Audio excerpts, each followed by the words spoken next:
Dragon Ball Sparking Zero's first DLC took a while to arrive given the current state of the game. The Superhero expansion promises to bring several new playable characters, other game modes, and extra changes to the experience. Will this first DLC be worth it? Remember that if you want to see more content like this, guys, you can leave your like and share the video with those who might be interested. I'll leave you my other social networks here in case you want to follow me, and now let's go with the review. A lot of us have been waiting for this content update. We started from the fact that Sparking Zero had been having a quite inactive player base for a long time. It was quite difficult to find a match, and that kills your desire to play online specifically. Of course, it wasn't impossible to find an opponent, but it was too slow compared to the first weeks of launch, which is completely normal. Unfortunately, the active player curve fell very quickly and more than what had been speculated. Finding an online opponent was the last of the problems. The unbalance in some characters, the repetition of the same teams, the spammers, the infinite vanish fights, and many more things disenchanted fans in a short time. A while later, when we continued to have expectations about the game's DLC, it was normal to feel some kind of hope towards that update so that the game would revive. Although in this time they updated the game and added the biggest and most important patch to date to fix most of the elements the players complain about. The game from its roots started to bore many players with its formula. I don't include myself in that equation, but it was a fact that things were not going as well as Bandai expected. And now that we finally have the Superhero DLC, I can say that it's exactly what I expected. A temporary novelty that will bring players back for a short period of time to appreciate the new characters and special attacks. And even though that's not necessarily bad, it's something that many of the DLC that are coming out in Bandai's active titles are already doing right now. It does leave a bittersweet taste of how the Sparking content update campaign should have been treated in the long term. The animations and character designs look just spectacular like the movie. They're super beautiful and colorful. It's hard to overlook that vivid resonance that Dragon Ball Sparking Zero has with its visuals and how this one is added to each character that they release. I think it's great to see that many of the introductions and interactions between the characters are taken directly from moments in the movie.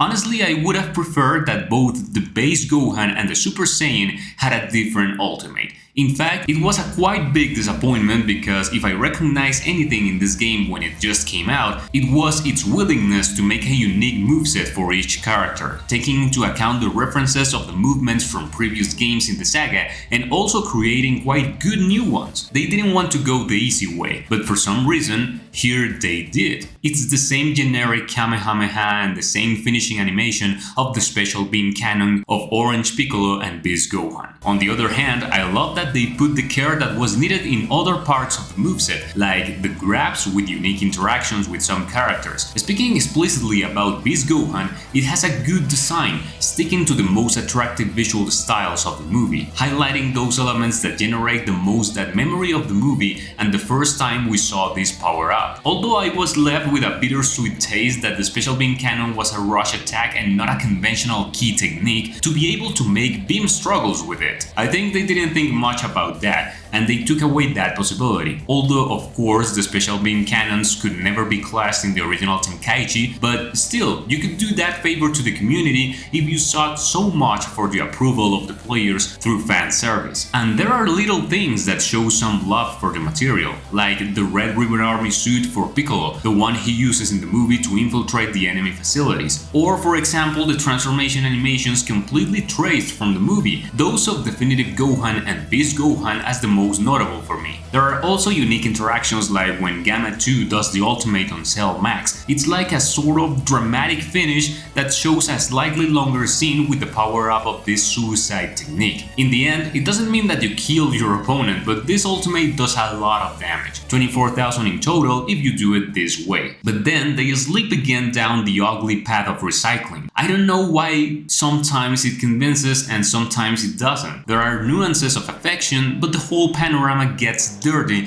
thanks to these decisions of accelerated material. And I say accelerated in quotes because they had enough time to polish the additions of this expansion. 安心しろ。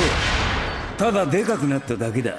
For some reason, the Giant Piccolo's moveset was very mediocre. This hurts me because this has always been my favorite character of all time, and to see that not only here, but in all the new versions they put something that doesn't convince, recycling or a very bold super. This giant only has this beam from his mouth as a decent ability. The rest is terrible, not only competitively, but visually. It's disappointing. The other super is a fist, literally just a punch, which they repeated with Cell Max, I don't know why. And the ultimate is another fist that just ends with a ki blast at close point, unless you're fighting Cell Max. Then the animation will be a bit longer and it resembles the combo that Piccolo did at a certain moment to the villain. It does a lot of damage, but still it's terrible because of the little range it has. I know it's huge, but come on, he can't go that far. If they wanted to make a good representation of its powers in this version, why didn't they use anything that involved stretching their arms? It was disappointing. With regard to Gamma 1 and 2, they are well adapted.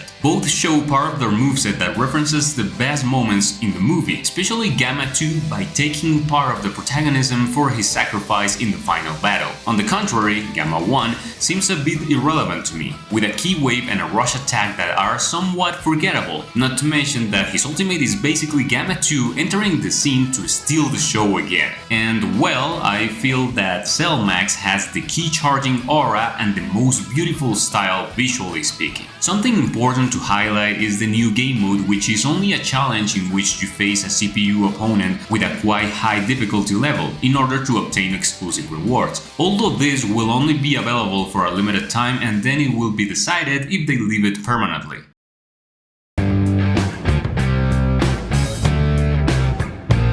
Of course, a lot of people complained that 8 of the 11 new characters were just different versions of Gohan and Piccolo. It was to be expected. The Tenkaichi Saga games have always counted the transformations as individual characters since in most occasions their moveset is very different, changing their combos and so on. I actually think that the added characters or the time they took to release this DLC, it's not the current problem with the game. I feel that Spike is following to the letter the line of actions that made the Budokai Tenkaichi successful in its time. What doesn't favor them is that we're not in 2007 anymore. A lot of things have happened in the industry, and things like a game being updated periodically with characters from the franchise that have recently come out is already an obvious decision, but unfortunately it's not what makes a game durable, or at least not as much as they speculated, because they already have 2 other DLC packs confirmed. So things will have to take a definitive turn if they want to keep the game alive. Sparking Zero is great, I think it's a spectacular game. I just think that it's not in the right field or time to pretend itself as the most revolutionary game as it did before. As to whether the game will revive with this, the answer is simple.